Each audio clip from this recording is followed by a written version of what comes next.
Hello and welcome to another episode of Ben Doing Things, and today we have something special. I am on the hunt for rabbits, or hares, more than likely hares.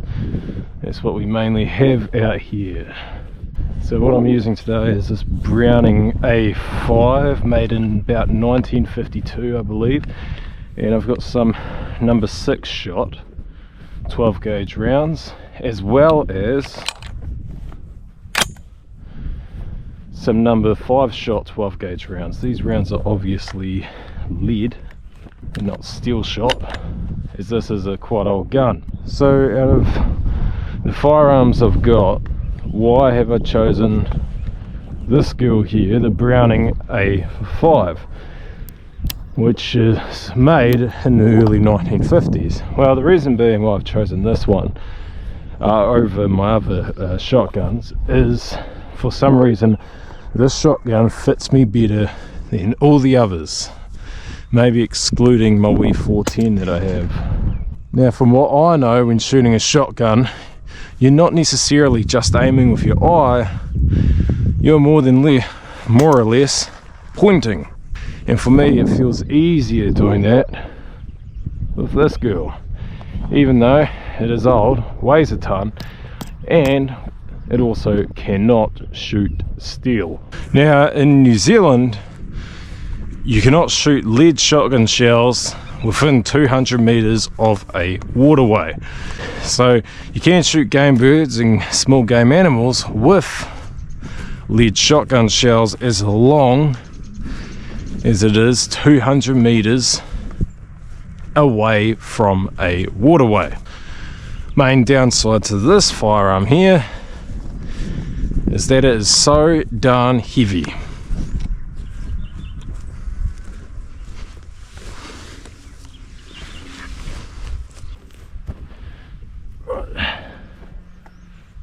Right.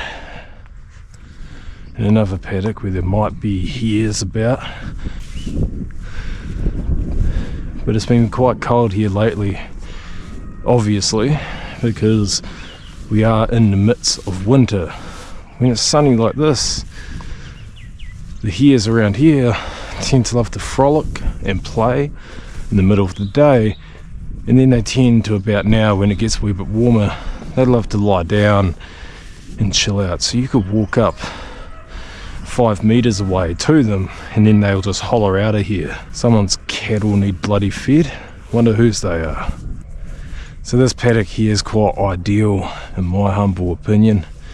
I do know more hares and rabbits love to be that end of the farm than here, though I have shot quite a few out here before. I was out here actually the other day, which you may have seen a few pictures of on Instagram, if you do go and follow my Instagram. Another animal that we can shoot, or there are two, which I'm not necessarily going after, are plovers, and then the other one's magpie. They're both introduced species into New Zealand, one of which was self-introduced, the plover. It migrated by itself all the way over to New Zealand, and from 2013 we have been able to shoot them. Righty, I need to stop talking, eh? Our plovers I can see over there, which they're pretty retarded animals, to be honest, or birds. They don't tend to go too far, unlike that one there.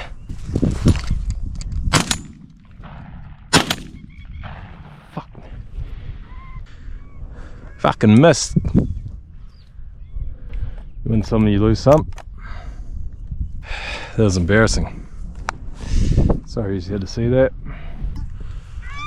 It's Paradise Ducks, which I'm gonna put some number 5 shot, sorry, in there now.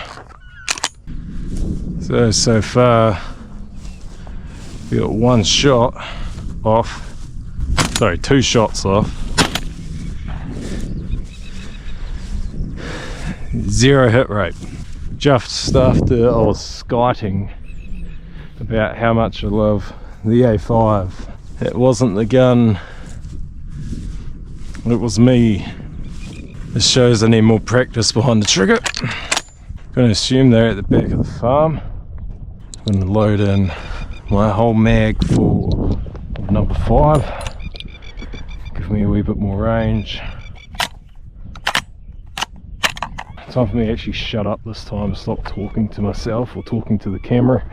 So what I'll do is I'll go up that way and move up to the right, come back down there. I'll go straight back down the way we were. We'll hop over right here. Put the gun there. Hop over.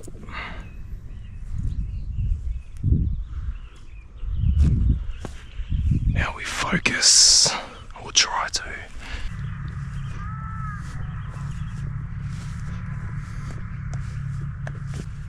Problem I find, especially here, compared to if I shoot somewhere else, is it is so flat.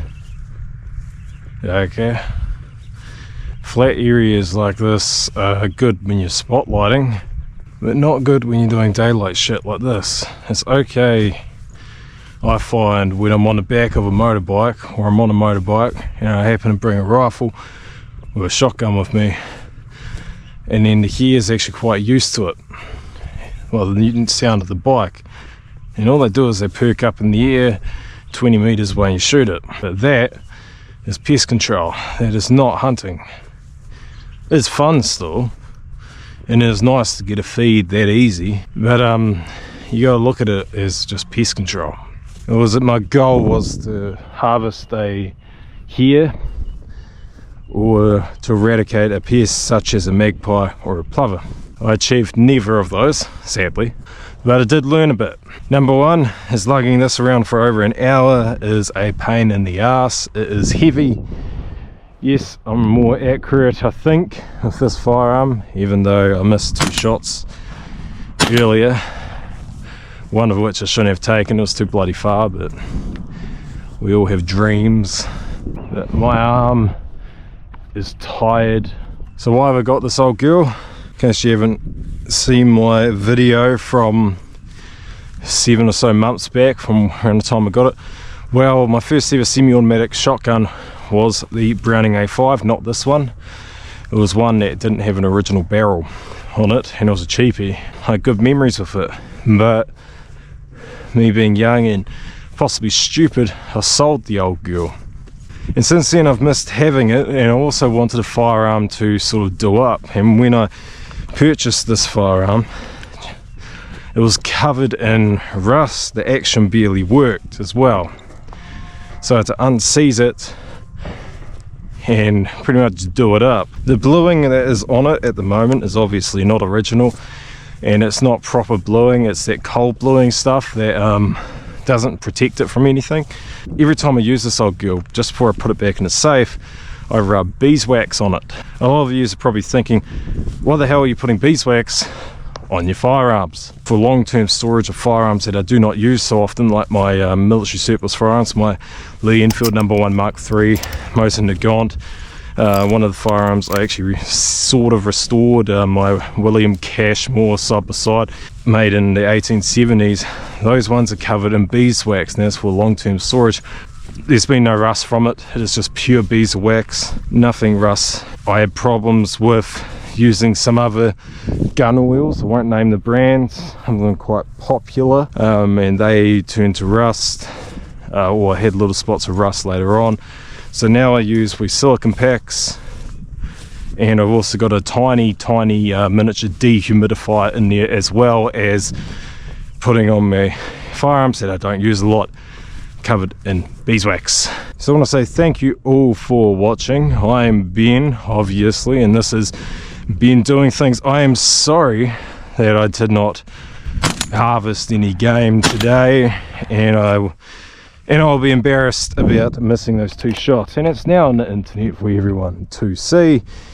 But I'd rather show you that I missed a shot than fake getting one somehow. I don't know how I do that, but check out my Instagram.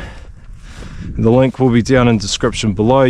However, do subscribe, because in a few weeks there'll be another video out where I will 100% get some hares, or as the North American folk call them, jackrabbits. And that's because I'll be doing spotlighting for hares and rabbits. So give this video a like, comment if you wish, subscribe if you have not, click that notification bell because I think a lot of you haven't. Go and give my Instagram a follow because you'll see more where I have more luck shooting and hunting, small game particularly, and I'll see you next time. Thank you and goodbye.